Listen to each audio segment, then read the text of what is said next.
بسم اللہ الرحمن الرحیم۔ ناظرین، پروگرام فکر و دانش کے ساتھ میں ہوں محمد احمد رضا۔ ناظرین، پچھلے پروگرامز میں ہم نے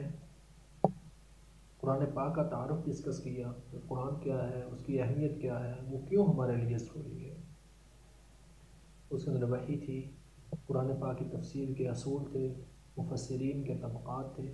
قرآن پاک کے فضائل تھے، اور ایک مختصر سا تعارف تھا۔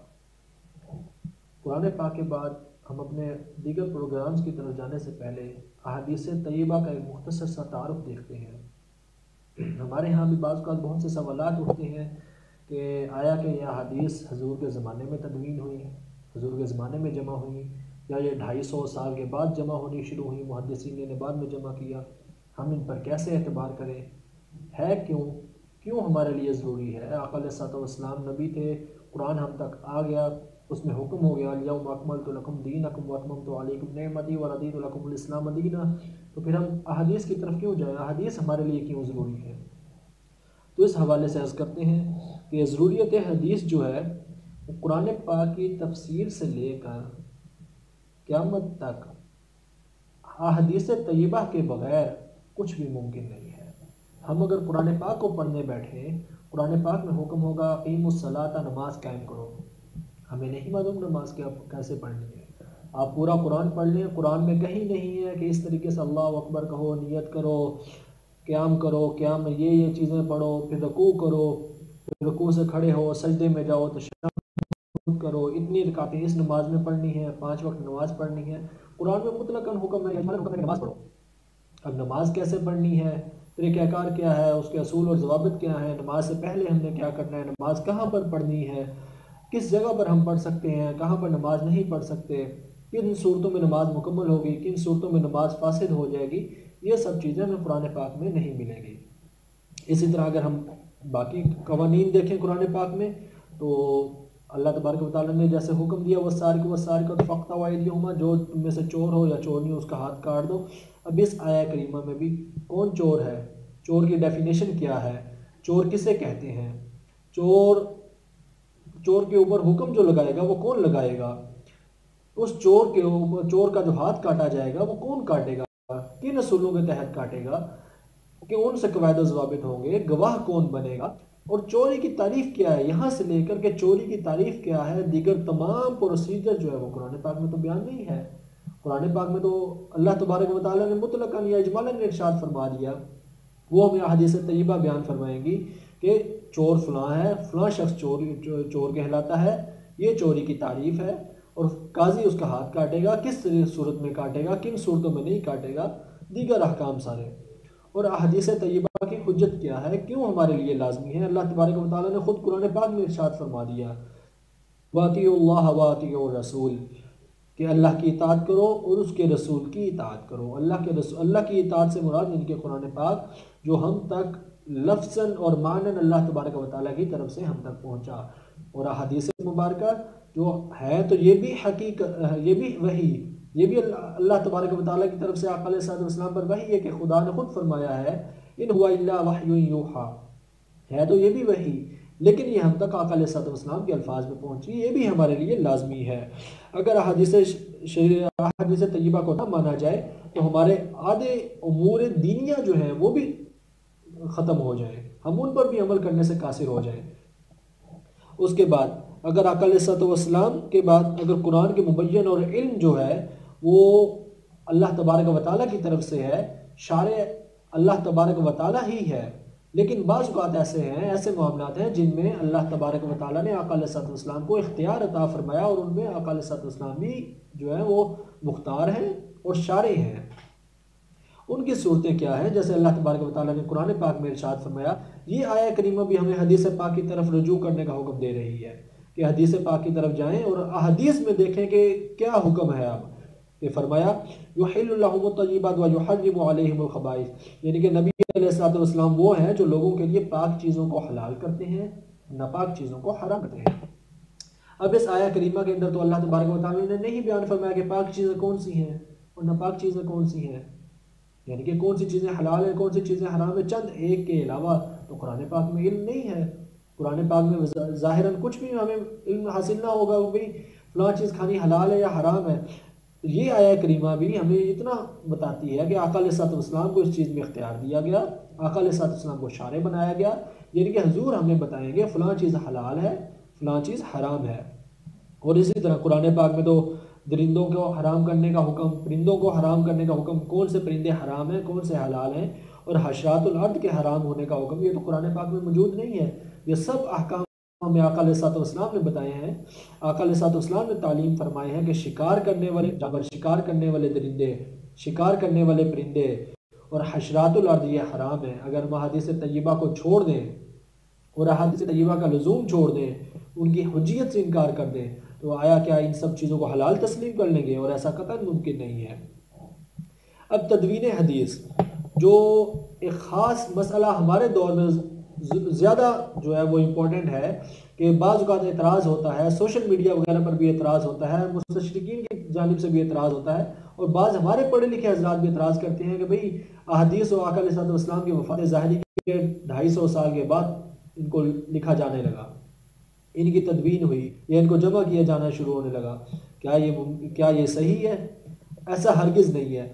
قرآن پاک کی طرح آقا علیہ الصلوۃ والسلام کی احادیث بھی آقا علیہ الصلوۃ والسلام کے دور مبارکہ میں لکھی جانے لگ گئی تھی۔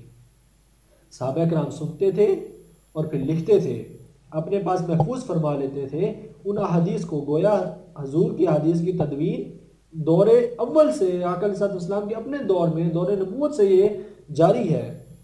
جس کے اوپر ایک حدیث پاک پیش کرتے ہیں کہ آقا علیہ الصلوۃ والسلام کے زمانے میں صحابہ کرام جب حدیث کو لکھتے تھے تو ایک شخص نے آ کر عرض کی، یا رسول اللہ، حضور نے خطبہ دیا، شخص نے آ کر عرض کی، یا رسول اللہ یہ خطبہ مجھے لکھ دے۔ اب وہ خطبہ تو حدیث تھا، قرآن تو نہیں تھا۔ اس شخص نے آ کر عرض کی، یا رسول اللہ خطبہ لکھ دو۔ آقا علیہ السلام نے صحابہ کو حکم دیا کہ اس شخص کو یہ خطبہ جو ہے یہ لکھ کر دے دو۔ گویا کہ حدیث کے لکھنے کا حکم آقا علیہ السلام نے خود ارشاد فرما دیا۔ اور حضرت عبداللہ ابن عمر رضی اللہ تعالیٰ عنہ بیان کرتے ہیں کہ میں نے آقا علیہ السلام کے احکام جو ہے وہ جو حکم حضور سے سنتا اس کو یاد کر لیتا اور ہر بات کو لکھ لیتا تھا، یعنی کہ حدیث پاک کو یاد کرتا، اس کو لکھتا۔ اور پھر بعض لوگوں نے مجھے منع کیا اس چیز سے، بھئی آقا علیہ السلام وہ بعض اوقات وہ بشر ہیں، اور بعض اوقات وہ ایک خوشی کے موڈ میں ہوتے ہیں، بعض اوقات آقا علیہ السلام کبھی ناراض ہوتے ہیں، لہٰذا ہر چیز نہ لکھا کرو۔ تو حضرت عبداللہ ابن عمر رضی اللہ تعالیٰ عنہ فرماتے ہیں میں آقا علیہ السلام کی برگاہ میں آیا، آ کر عرض کی، یا رسول اللہ صلی اللہ علیہ وسلم کیا میں ہر چیز لکھ لیا کروں؟ تو آقا علیہ السلام نے ارشاد فرمایا کہ فوالذی نفسی بیدہ ما یخرج منہ الا الحق، یعنی کہ اپنے دہن مبارک کی طرف آقا علیہ السلام نے اشارہ کر کے فرمایا کہ قسم ہے اس ذات کی جس کے قبضہ قدرت میں میری جان ہے، اس منہ سے، یعنی کہ آقا علیہ السلام نے اپنے دہن مبارک کا فرمایا اس سے کبھی حق کے سوا کچھ بھی جاری نہیں ہوتا، لہذا جو کچھ سنو اس کو لکھ لیا کرو۔ حضرت ابو ہریرہ رضی اللہ تعالیٰ عنہ بھی حضرت عبداللہ بن عمر بن عاص رضی اللہ تعالیٰ عنہ کا تذکرہ فرماتے ہیں کہ آپ فرماتے ہیں کہ صحابہ میں مجھ سے زیادہ کسی کے پاس بھی آقا علیہ السلام کی حدیث محفوظ نہ تھی۔ آج بھی ہم دیکھتے ہیں تو بہت بے شمار حدیث حضرت سیدنا ابو ہریرہ رضی اللہ تعالیٰ عنہ سے مروی ہے، اور حضرت ابو ہریرہ خود فرماتے ہیں کہ میرے سے زیادہ احادیث کسی صحابی کے پاس محفوظ نہ تھی، لیکن سوائے حضرت عبداللہ بن عمر رضی اللہ تعالیٰ عنہ کے پاس، ان کے پاس کیوں زیادہ محفوظ تھیں؟ اور اس کا جواب حضرت ابو ہریرہ خود فرماتے ہیں کہ وہ احادیث سن کر لکھ لیتے تھے، میں لکھتا نہیں تھا۔ یعنی کہ آقا علیہ السلام کے حیات طیبہ میں حضرت ابو ہریرہ حدیث کو سنتے ہیں، حفظ کرتے ہیں، لیکن حضرت عبداللہ بن عمر بن عاص جو ہیں وہ حدیث کو لکھتے ہیں، اپنے پاس محفوظ فرماتے ہیں۔ اس لیے حضرت ابو ہریرہ فرماتے ہیں کہ ہم جو ہے میرے پاس حدیث زیادہ تھی، لیکن میرے سے زیادہ حضرت عبداللہ کے پاس تھی کہ وہ حدیث کو لکھتے بھی تھے۔ اسی طرح حضرت عمر بن امیہ بیان فرماتے ہیں کہ حضرت ابو ہریرہ کے سامنے ایک حدیث پر گفتگو ہوئی، کوئی موضوع تھا اور حدیث پر گفتگو چل رہی تھی، تو وہ فرماتے ہیں حضرت ابو ہریرہ ہمیں پکڑ کر اپنے گھر لے گئے اور انہوں نے ہمیں احادیث کی کتابیں دکھائیں اور فرمایا یہ دیکھو میرے پاس آقا علیہ السلام کی احادیث طیبہ جو ہیں وہ لکھی ہوئی موجود ہیں، یہ صحابہ کرام کا دور ہے، صحابہ کرام کے پاس وہ کتابت کی شکل میں موجود تھی۔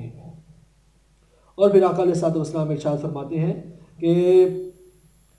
جو شخص میری طرف جھوٹ منسوب کرے وہ اپنا ٹھکانہ جہنم بنا لے۔ حضور نے یہ حدیث ارشاد فرمائی کہ جو شخص مجھ پر جھوٹ بولتا ہے اس کا ٹھکانہ جہنم ہے۔ تو جب لوگ باہر نکلے تو میں نے کہا رسول اللہ صلی اللہ علیہ وسلم حدیث کے معاملہ میں کتنی شدت اختیار کرتے ہیں۔ حضرت ابو عبداللہ بیان فرما رہے ہیں کہ میں نے صحابہ کرام کو کہا کہ آقا علیہ السلام نے حدیث میں پاک بیان کرنے کے بارے میں کتنی شدت اختیار کی ہے، اس کے باوجود بھی صحابہ کو وہ کہتے ہیں، وہ بچے تھے، صحابہ کو کہتے ہیں کہ اس کے باوجود بھی تم لوگ جو ہے وہ حدیث کو زیادہ سے زیادہ بیان کرتے ہو، حالانکہ حضور شدت اختیار کرتے ہیں، معاذ اللہ حضور کی طرف کوئی جھوٹ منسوب ہو گیا تو کیا کرو گے؟ تو صحابہ نے فرمایا کہ اے بچے، ہم جو کچھ بیان کرتے ہیں وہ ہمارے گھروں میں ہمارے پاس لکھا ہوا محفوظ ہے۔ یہ دور صحابہ ہے اور دور نبوت ہے کہ صحابہ خود فرما رہے ہیں کہ ہم آقا علیہ السلام سے جو کچھ سنتے ہیں، جو آقا علیہ السلام ارشاد فرماتے ہیں اس کو صرف حفظ نہیں کرتے بلکہ اس کو اپنے پاس لکھ کر محفوظ کرتے ہیں، اور ہمارے گھروں میں وہ محفوظ ہے، ہمارے گھروں میں وہ لکھا پڑا ہے، اس کی کتابیں پڑھی ہیں۔ اسی طرح حضرت ابو ہریرہ رضی اللہ تعالیٰ عنہ کی طرف چلتے ہیں کہ ان سے تقریباً 5374 احادیث مروی ہیں، اور یہ سب احادیث اس دور میں بھی لکھی گئی تھی، اس کے بعد بھی ان کی تدوین ہوئی۔ وہ ہم آگے چل کے عرض کریں گے کہ ہم بعد والی کتابوں کو ترجیحاً کیوں پڑھتے ہیں۔ حضرت عبداللہ ابن عباس رضی اللہ تعالیٰ عنہ سے 2660 احادیث مروی ہیں، جو یقیناً اس دور میں ان کے شاگردوں نے، تابعین نے لکھی تھی، جو انہوں نے خود تحریر فرمائی تھی، جو حضرت ابو ہریرہ کے شاگرد تھے حمام بن منبہ، انہوں نے تحریر فرمائی تھی، اور یہ کتابیں آج کل ہم تک پہنچ چکی ہیں، بازار میں موجود ہے صحیفہ حمام بن منبہ، اور وہ دور تابعین کا صحیفہ ہے، صحابہ کرام سے سنا اور انہوں نے تحریر فرمائی آقا علیہ السلام کی حدیث۔ یہ تدوین حضور کے دور میں شروع ہو گئی تھی، لہٰذا یہ کہنا کہ حضور کے دور میں کوئی احادیث کی تدوین نہیں ہوئی، یہ بعد کی باتیں ہیں، یہ من گھڑت باتیں ہیں، یہ غلط ہے، یہ نظریہ ہی غلط ہے۔ حضرت عمر بن عبدالعزیز رضی اللہ تعالیٰ عنہ کا جب زمانہ آیا، اب خلفائے راشدین کے زمانے کے بعد عمر ثانی جن کو کہا جاتا ہے، جب ان کا زمانہ آیا، اب وہ باقاعدہ سے پہلے تو ہر صحابی نے جو حدیث سنی وہ لکھ لی، وہ محفوظ کر لی۔ دور تابعین میں بھی اکثر ایسا ہوا، انہوں نے جو حدیث پاک سنی اس کو محفوظ کر لیا، وہ اس لیے کہ صحابہ کرام علیہم الرضوان کو خاص ضرورت نہ تھی، وہ ہر وقت آقا علیہ السلام کے ساتھ رہے تھے، حضور کی بارگاہ میں رہے تھے، آقا علیہ السلام کے ساتھ اٹھتے بیٹھتے تھے، انہیں ہر چیز کا علم تھا، وہ آقا علیہ السلام سے سیکھا تھا، انہیں اس چیز کی ضرورت نہیں تھی کہ حدیث کو ایک جگہ یکجا کیا جائے۔ ناظرین، ہم عرض کر رہے ہیں تدوین حدیث کے بارے میں کہ آیا یہ حدیث کب تدوین ہوئی؟ تو پہلے تو ہم نے عرض کیا کہ صحابہ کرام علیہم الرضوان کے دور میں صحابہ نے خود ان کو لکھا، اور آقا علیہ السلام نے خود ارشاد فرمایا کہ ان کو لکھ لو، اور قرآن پاک میں بھی اللہ تبارک و تعالیٰ نے ہمیں احادیث کی طرف رجوع کرنے کا حکم دیا کہ احادیث آقا علیہ السلام کی اطاعت کرو، اور حضور کی اطاعت دراصل احادیث سے ہی ممکن ہے۔ اب دور صحابہ کے میں تو اس کی ضرورت نہیں تھی کہ اس کو خاص کتابت کی شکل دی جاتی اور اس کو پڑھا یا پڑھایا جاتا، کیونکہ سب صحابہ تھے، سب حضور کی بارگاہ میں بیٹھنے والے تھے، انہوں نے تو دین وہاں سے سیکھا تھا جہاں سے دین آ رہا تھا۔ حضور کے دور کے بعد، صحابہ کرام علیہم الرضوان کے دور کے بعد، حضرت جب عمر بن عبدالعزیز رضی اللہ تعالیٰ عنہ کا دور آیا،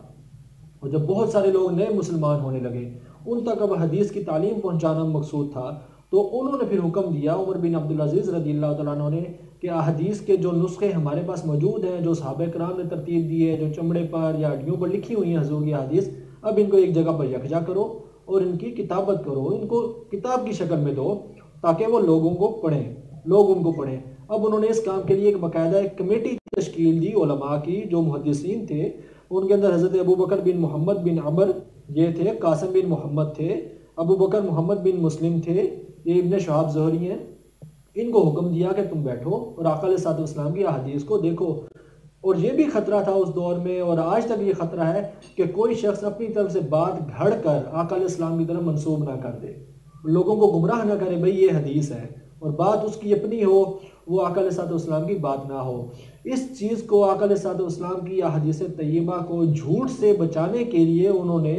علماء کی کمیٹی بنائی کہ تم احادیث کو تشکیل دو اور علم کو جو ہے وہ قائم رکھو۔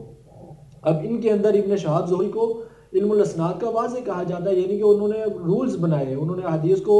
جو اسناد کو وضع کیا اور یہ طریقہ کار اختیار کیا، بھئی ایک شخص اگر حدیث کو بیان کر رہا ہے، اس سے پوچھا جائے تم نے کس سے سنی ہے، پھر ان دونوں کی ملاقات ثابت ہے، آیا وہ جھوٹ تو نہیں بول رہا، اس کی پوری جانچ پڑتال جو ہے اس کو علم الاسناد کہا جاتا ہے۔ اور یہ پہلی صدی ہجری میں اور دوسری صدی ہجری میں موطا امام مالک کے بعد امام ابو حنیفہ رحمۃ اللہ علیہ کی کتب، کتاب الاثار کے نام سے حدیث کی کتاب آج بھی موجود ہے اور وہ پبلش ہوتی ہے، اور یہ پہلی صدی کی ہے۔ یا دوسری صدی ہجری کی ہیں۔ اسی طرح سنن ابو الولید ہے، جامع سفیان ثوری ہے، یہ وہ احادیث کی کتابیں ہیں جو پہلے دور میں یا تابعین یا تبع تابعین کے دور میں ان کی تدوین ہو گئی تھی، یہ کتابی شکل میں آ گئی تھی۔ لہٰذا یہ نظریہ رکھنا کہ آقا علیہ السلام کی احادیث یہ بعد میں گھڑی گئی ہیں، یہ غلط ہے۔ اسی طرح اب ہم صحیح بخاری کی طرف آتے ہیں کہ صحیح بخاری کو اصح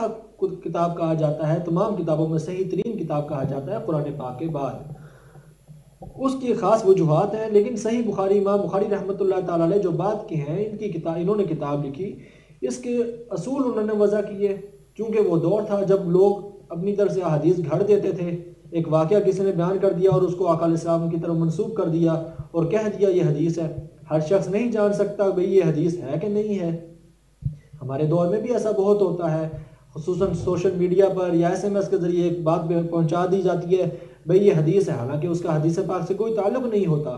تو امام بخاری رحمۃ اللہ تعالیٰ نے خاص شرائط مرتب کی، اور ان شرائط کے تحت وہ لوگوں کے پاس جاتے، حدیث سنتے اور پھر ان شرائط پر پرکھتے۔ اگر ان شرائط پر پورا اترتی تو پھر اس کو وہ اپنے پاس احادیث کے مجموعے میں جمع کرتے۔ اور پھر امام بخاری رحمۃ اللہ تعالیٰ علیہ فرماتے ہیں کہ مجھے 1,00,000 احادیث صحیحہ یاد ہیں، ان میں سے میں نے صحیح بخاری کو جو ہے وہ ترتیب دیا ہے۔ اب یہ بھی نظریہ نہ رکھا جائے کہ جو حدیث صحیح بخاری میں یا صحیح مسلم میں نہیں ہے تو اس کے علاوہ کوئی حدیث ہی نہیں ہے، یہ غلط ہوگا، کیونکہ صحیح بخاری شریف میں تو چند ہزار احادیث ہیں، اور اگر ان کا تکرار ختم کر دیا جائے تو پھر بہت کم احادیث بچ جاتی ہیں، جو 3 سے 4 ہزار کے قریب بچتی ہیں۔ اور امام بخاری خود فرماتے ہیں میرے پاس 1,00,000 احادیث صحیحہ موجود ہیں، اور امام بخاری کی ہی بخاری شریف کے علاوہ دیگر احادیث کی کتب بھی موجود ہیں، جن میں سے بازار میں آج بھی دستیاب ہے، جو الادب المفرد امام بخاری کی ہے، تاریخ الکبیر امام بخاری کی ہے، وہ بھی حدیث پر امام بخاری نے لکھی ہیں۔ لیکن چونکہ ایک ابواب بندی، ایک خاص طریقہ کار اور ایک لوگوں کے تعلیم کے لیے انہوں نے آقا علیہ السلام کی ان احادیث کو جمع کیا، اس کو صحیح بخاری کا نام دیا گیا۔ ناظرین آگے چلتے ہیں۔ اب دونوں کتابوں صحیح بخاری یا صحیح مسلم شریف میں جو احادیث ہیں، ان کے علاوہ بھی دیگر صحیح احادیث موجود ہیں۔ ان میں صحیح ابن خزیمہ ہے، امام ابن خزیمہ کی، صحیح ابن حبان ہے، امام احمد بن حنبل کی مسند ہے، امام شافعی رحمۃ اللہ تعالیٰ کی کتاب الام ہے، مسند امام شافعی ہے، اور امام شافعی وہ بزرگ ہیں جن کے مذہب کی طرف امام بخاری رحمۃ اللہ تعالیٰ علیہ خود رجوع فرماتے ہیں۔ جب انہیں کوئی مسئلہ درپیش آتا ہے یا بخاری شریف کو پڑھیں تو وہ اگر شافعی نہیں ہے تو وہ کسی حد تک مائل بہ شافعی مذہب ضرور ہے امام بخاری رحمۃ اللہ تعالیٰ علیہ، اور وہ ان کے شاگردوں میں آتے ہیں۔ گویا پہلے والی کتابیں ان کے استادوں کی کتابیں ہیں، صرف بخاری شریف کو زیادہ درجہ اس لیے دیا گیا کہ پہلے ان سے پہلے جو کتابیں جمع کی گئیں ان کتابوں کے اندر ابواب بندی نہیں تھی، وہ صحابہ کرام سے سنی تو احادیث جمع ہو گئی۔ امام بخاری نے ان کی ترتیب دی، یہ کتاب الصلاۃ ہے، اس کے اندر نماز کی ساری حدیثیں جمع کر دیں، یہ کتاب الجمعہ ہے، اس کے اندر جمعہ کے مطابق حدیثیں جمع کر دیں، یہ کتاب الزکوٰۃ ہے، اس کے اندر زکوٰۃ والی احادیث جمع کر دیں، یہ قیامت کا باب ہے تو اس کے اندر قیامت کی حدیث جمع کر دیں، یہ دور فتن کا باب ہے تو اس کے اندر فتن کی حدیث جمع کر دیں۔ اب احادیث کی طرف اگر آئیں تو امام ترمذی رحمۃ اللہ تعالیٰ علیہ تک احادیث کی صرف 2 قسمیں موجود تھیں، ایک تھی صحیح اور ایک تھی ضعیف۔ یہ ہمارے ہاں آج کل بہت اہم مسئلہ ہے، اس کے اوپر ہر شخص کو نالج ہونا چاہیے کہ ہمارے پاس جو حدیث پہنچ رہی ہے اس حدیث کی حیثیت کیا ہے۔ اگر جب تک حدیث کی حیثیت کا، اس کی سند کا علم نہیں ہوگا تو حدیث مبارکہ سے مسئلہ اخذ نہیں کیا جا سکتا، حکم اخذ نہیں کیا جا سکتا۔ امام ترمذی تک تو 2 چیزیں تھیں، ایک صحیح حدیث تھی، ایک ضعیف حدیث تھی۔ صحیح تو وہ اس کو کہتے جو تمام شرائط پر پورا اتری ہوتی، اس کی شرائط ہم آگے عرض کریں گے۔ ان میں سے اگر ایک شرط ہلکی سی بھی ناقص ہوتی، کم ہوتی، تو امام ترمذی تک کے بزرگ جو تھے وہ اس کو ضعیف کے اندر لے جاتے کہ بھئی یہ روایت جو ہے اب ضعیف ہے، وہ اس کو اپنی کتابوں میں درج نہ کرتے تھے۔ اس طرح ناظرین اب حدیث صحیح کی شرائط کی طرف آتے ہیں۔ اب حدیث صحیح جو ہے اس کی شرائط کیا ہے؟ محدثین کی جب کتاب پڑھتے ہیں یا صحیح بخاری پڑھتے ہیں، علماء سے سنتے ہیں بھئی یہ حدیث صحیح ہے، تو اس کا مطلب کیا ہے؟ صحیح حدیث کون سی ہوتی ہے؟ تو صحیح حدیث جب روایت ہوتی ہے، حدیث مبارکہ سے پہلے جو راویوں کے نام آتے ہیں، مثلا امام بخاری ایک امام سے روایت کرتے ہیں، وہ اپنے استاد سے روایت کرتے ہیں، وہ اپنے استاد سے حتیٰ کہ تابعین اور تبع تابعین اور آقا علیہ السلام تک، یہ جو ناموں کی اور لوگوں کی چین ہے یہ حدیث کی سند کہلاتی ہے۔ گفتگو کبھی حدیث کے متن پر نہیں ہوتی، کیونکہ وہ تو آقا علیہ الصلوۃ والسلام کا کلام، فعل، عمل ہے یا نہیں ہے، اس کے اوپر تو حضور کا قول، اس کو ہماری حیثیت نہیں ہم اس کو صحیح کہیں یا اس کو ضعیف کہیں، حضور کے عمل کو ضعیف کہا ہی نہیں جا سکتا۔ بحث ہوتی ہے احادیث کی اسناد پر۔ تو سند کے لیے جو امام بخاری اور دیگر محدثین جو ضابطہ بیان فرماتے ہیں وہ یہ ہے کہ جو روایت کرنے والا جو ہے وہ سب سے پہلے مسلمان ہو، وہ عاقل ہو، اور تیسری شرط ہے وہ سچا ہو، صدق ہو، اس نے کبھی وہ زندگی میں جھوٹ نہ بولتا ہو، اس کا جھوٹ بولنا عوام کے سامنے نہ ہو، اس کا جھوٹ مشہور نہ ہو، یہ نہ ہو بھئی یہ عوام کے سامنے لوگ اس کو اکثریت کے طور پر جانتے ہیں یہ تو بھئی فلاں شخص ہے جو بات بات پر جھوٹ بولتا ہے۔ ایسا شخص اگر حدیث روایت کرتا ہے تو اسے حدیث پاک نہیں لی جائے گی کہ شاید یہ اس چیز میں بھی جھوٹ بول رہا ہو۔ اس کے بعد اس حدیث کا راوی عادل ہونا چاہیے، یعنی کہ ظالم نہ ہو، کہ اس چیز میں نہ ہو جو چیز عدل کے خلاف ہے، اس کا راوی یا حدیث بیان کرنے والا اس میں نہ ہو، اس میں پڑا ہوا نہ ہو، سچا ہو، مسلمان ہو، عاقل ہو اور عادل ہو، اور پھر وہ آقا علیہ الصلوۃ والسلام کی احادیث طیبہ کے ساتھ مشغول رہتا ہو، اس کا مشغلہ، اس کا شوق حضور کی حدیث کو پڑھنے کا ہو۔ ایک شخص اس کی فیلڈ کچھ اور ہے، وہ تاریخ کا ماہر ہے، یا وہ آج علم نجوم کا ماہر ہے، وہ جدید سائنسز کا ماہر ہے، حتیٰ کہ وہ اگر فقہ کا ماہر ہے لیکن وہ حدیث کو روایت کر رہا ہے تو اس کو پھر جانچ پڑتال کی جائے گی کہ آیا کہ اس کے پاس یہ حدیث مضبوط بھی موجود بھی ہے کہ نہیں ہے، منضبط بھی ہے کہ نہیں ہے۔ اس کے بعد جس وقت وہ حدیث اس نے سنی ہے، سماع کیا ہے اپنے شیخ سے یا کسی بزرگ سے، کسی محدث سے، اس نے وہ حدیث سنی ہے تو اس نے فوراً وہ لکھ لی ہو، اس کو حفظ کر لیا ہو، اس کو اپنے پاس مضبوط کر لیا ہو، اور پھر وہ حدیث صحیحہ کی شرائط جو ہم پڑھتے ہیں حدیث صحیح ہے اس کی شرائط میں لکھتے ہیں کہ حدیث کو راوی کرنے والا جو شخص ہے وہ حاضر دماغ ہو، اس کو یہ نہ ہو کہ وہ مجلس کے اندر بیٹھ کے اونگتا ہو، اس کے اوپر غفلت طاری ہوتی ہے، وہ بار بار سو جاتا ہو، تو ایسے شخص سے بھی وہ حدیث روایت کریں گے، اس کو وہ حدیث صحیح نہیں کہیں گے۔ وہ شخص سنجیدہ اور باوقار ہو، اور پھر وہ شخص خود رائے قائم کرنے والا نہ ہو، یہ نہ ہو کہ وہ آقا علیہ الصلوۃ والسلام کی احادیث بیان کرتے کرتے وہ ساتھ اپنی رائے دینا شروع کر دے، اور عوام الناس یہ سمجھیں کہ بھئی یہ جو اس نے بات بیان کی ہے یہ حضور کی حدیث ہے، حالانکہ وہ حضور کی حدیث نہ ہو، بلکہ وہ حضور کی احادیث کو خاص طور پہ بیان کرتا ہو، واضح کرتا ہو یہ آقا علیہ الصلوۃ والسلام کی احادیث ہیں، یہ اس کی اپنی رائے نہیں ہے۔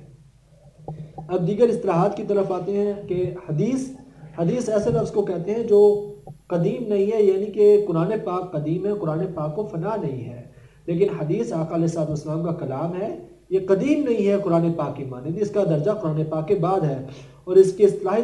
تعریف کے حدیث کیا کیا چیز حدیث ہو سکتی ہے۔ آقا علیہ الصلوۃ والسلام کا قول، حضور جو کچھ بھی فرما رہے ہیں وہ حدیث ہے، حضور جو کچھ عمل فرما رہے ہیں وہ بھی حدیث ہے۔ آقا علیہ الصلوۃ والسلام کے سامنے ایک شخص نے، کسی صحابی نے کوئی عمل کیا، حضور اس پر خاموش رہے، آقا علیہ السلام کا یہ خاموش رہنا بھی حدیث ہے، اور ایک صحابی نے عمل کیا، حضور نے اسے منع فرما دیا، تو یہ بھی حدیث کہلاتا ہے۔ اب سنت کیا چیز ہے؟ سنت یہ کہ جس چیز کا نبی کریم صلی اللہ تعالیٰ علیہ وسلم نے حکم دیا یا جس چیز سے منع کیا، یعنی جس چیز کے اندر صرف قول یا جو ہے حکم ہو وہ سنت کہلاتی ہے، اور جس چیز کے اندر قول، عمل اور آقا علیہ السلام کا خاموش رہنا، صحابہ کرام کو منع کرنا، یہ سب چیزیں آ جائیں تو یہ حدیث کہلاتی ہیں۔ خبر کیا ہے؟ خبر جب ہم محدثین کی کتاب پڑھیں یا حدیث کی تاریخ پڑھیں تو اس کے اندر بعض اوقات ایک خبر کا لفظ آتا ہے، ایک حدیث کا لفظ آتا ہے، تو خبر اور حدیث یہ مترادفات ہیں۔ بعض اوقات ایسا ہوتا ہے کہ خبر کو یا اثر کو صحابہ کرام کی طرف منسوب کیا جاتا ہے کہ یہ صحابی کا قول ہے، اور حدیث آقا علیہ الصلوۃ والسلام کا قول ہے۔ چند احادیث کی کتب کے جو اسماء اور ان کا مختصر سا تعارف پیش کرتے ہیں کہ احادیث کی کتابوں میں ایک کتاب ہوتی ہے مسند، جیسے مسند احمد بن حنبل ہے، بہت مشہور کتاب ہے امام احمد بن حنبل کی۔ آج اکثر عرب جو ہیں وہ امام احمد بن حنبل کے پیروکار ہیں، یعنی ان کے ذریعے سے آقا علیہ الصلوۃ والسلام اور اللہ تبارک و تعالیٰ کی شریعت کے پیروکار ہیں۔ مسند کون سی کتاب ہوتی ہے؟ مسند وہ کتاب ہوتی ہے جس کی وہ حدیث ہوتی ہے جس کی سند آقا علیہ الصلوۃ والسلام تک متصل ہو، یعنی اس کے سند درمیان میں ٹوٹے نہیں کہ اس شخص نے فلاں سے روایت کیا، اس نے فلاں سے روایت کیا، اس نے فلاں سے روایت کیا، اور اس نے کہا کہ میں نے آقا علیہ الصلوۃ والسلام سے سنا، حالانکہ وہ شخص صحابی نہ ہو، تو یہ سند درمیان میں ٹوٹ جاتی ہے۔ مسند وہ حدیث ہوگی جس کی سند آقا علیہ الصلوۃ والسلام تک متصل ہو، یعنی کہ اس نے فلاں سے، اس نے فلاں سے، اس نے فلاں سے، حتیٰ کہ صحابی اور صحابی نے آقا علیہ الصلوۃ والسلام سے سنا۔ صحیح، جن میں احادیث صحیحہ ذکر کی گئی ہوں جیسے صحیح بخاری وغیرہ ہے۔ جامع، بعض احادیث کی کتابوں کا نام جامع ہوتا ہے، وہ کتابیں ہوتی ہیں جن کے اندر تقریباً 8 ابواب کو ڈسکس کیا جاتا ہے، جن کے اندر سیر ہے، آداب ہے،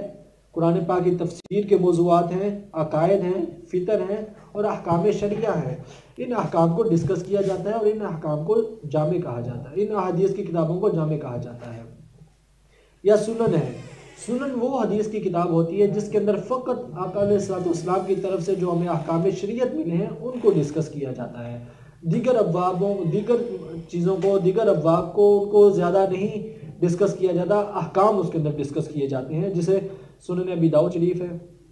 موجم وہ حدیث کی کتاب ہوتی ہے جس میں شیوخ کی ترتیب سے احادیث لائی جاتی ہیں، یعنی کہ فلاں شیخ ہے، وہ حدیث کے محدث تھے، انہوں نے حدیث روایت کی ہے تو ان کی سب احادیث ایک جگہ جمع کر دی گئی ہیں۔ اب اس کے اندر وضو کے بارے میں احادیث، جمعہ کے بارے میں احادیث، نماز کے بارے میں احادیث، ان کا الگ الگ ابواب بندی نہیں ہوگی بلکہ وہ شیخ کے نام کے ساتھ ہوگی، یہ احادیث فلاں شیخ سے مروی ہیں۔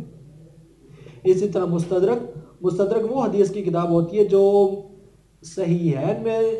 یعنی کہ صحیح بخاری، صحیح مسلم میں احادیث جو مروی نہیں ہیں